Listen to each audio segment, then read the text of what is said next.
পটুয়াখালীর সানজিদা কবির আনিতা বরিশালের একটি নার্সিং কলেজের শিক্ষার্থী। গেল বৃহস্পতিবার সকালে নগরীর একটি ফ্ল্যাট থেকে উদ্ধার হয় তার মরদেহ। বাসাটি ছিল কথিত প্রেমিক হিমু আকনের। আনিতাকে হত্যার অভিযোগ তার পরিবারের। বড় বোনের ছোট মেয়ে, এই বোনের মেয়ের সাথে মানে 2 বছর পর্যন্ত সম্পর্ক, কিন্তু আমরা ছেলের যে ভালো না, এই জন্য আমরা রাজি না।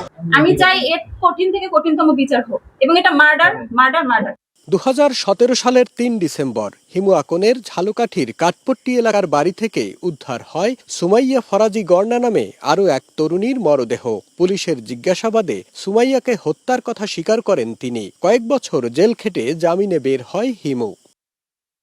ঘটনার পর থেকেই পলাতক অভিযুক্ত যুবক। পুলিশ বলছে তার বিরুদ্ধে আরও মামলা রয়েছে। গ্রেপ্তারে চলছে অভিযান। যেহেতু প্রেমিকের বাসায় প্রেমিকই হত্যা করছে বলে আমরা প্রাথমিক ধারণা করছি, এই কারণে আমরা আমাদের সব সোর্সগুলো ইন্টেলিজেন্সগুলো আমরা কাজ করছি যে তাকে আমরা আইনের আওতায় আনতে পারি কিনা। সেলের কর্মকাণ্ডে বিব্রত মা জাহানারা বেগম। দরজা খুললে এই অবস্থা দেখি, এখন আমি মানে ঠিক বলতে পারতেছি না যে কি ঘটনাটা। আমি নার্ভাস হইয়া দৌড়েই আবার গেছি, আমার পোলা জায়গাগুলোকে চলে সাংবাদিক পুলিশ খবর দিছে। আমি জানাইছি মেয়েরে আর ওগো, ওরা আবার হে পুলিশ সাংবাদিক গেরে খবর দিছে। হিমু আগে চাকরি করলেও বর্তমানে কর্মহীন বলে জানিয়েছে তার পরিবার। সৈয়দ মেহেদী হাসান, স্টার নিউজ, বরিশাল।